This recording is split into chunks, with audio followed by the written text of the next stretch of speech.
I've observed a trend in parents to overprotect children by keeping them sheltered from the risk of playing in nature, from other children's aggression, and just from everyday low-risk situations.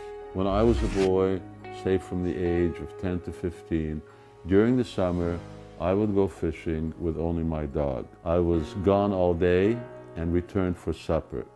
I hiked through woods and rafted across lakes, and of course I was a good swimmer. But my parents thought it natural that I should learn to handle myself in reasonable risk situations. Life would have greater challenges for me, and it certainly did. Sometimes I really banged myself up, and on one occasion I fell, and I have this scar to show for it 60 years later. But I'm here to tell the tale. The idea is that children become more resilient, more prepared for the world of grown-ups when they're allowed to experience reasonable social stress, challenging situations, and even negative emotions. Immediately intervening in a fight between children may not be the best training. I've seen it a lot. Kids too need to learn how to resolve conflict. I recently read a brilliant article in The Guardian. It really formulated my own observations of parental mollycoddling and its harmful effect. For example, we know the immune system requires exposure to different germs in childhood in order to realize its full potential.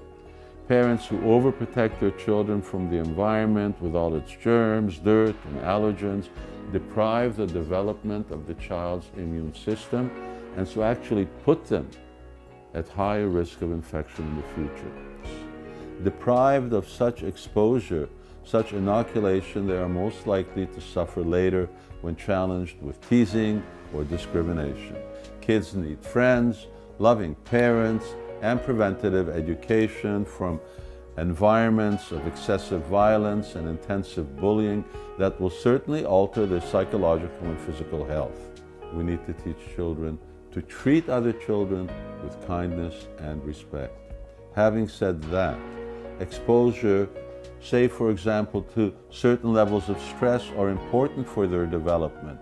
Stress inoculation is a form of immunity from future situations of greater stress, in the way that vaccines immunize against disease. Short spells of normal stress are not harmful, but beneficial and essential.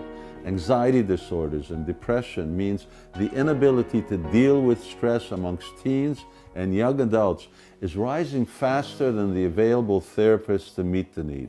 In the US, 20% of girls suffer from at least one major attack of depression, and in the UK, recurrent depression amongst girls has doubled in the last 10 years. That's far out, and boys aren't far behind. Social media is one place where girls especially are affected by emphasis on good looks, intense trolling, and racial aggression. How to raise children to prepare for both day-to-day and abnormal challenges? Let me quote this proverb. It's a takeaway for watchers. Prepare the child for the road, not the road for the child.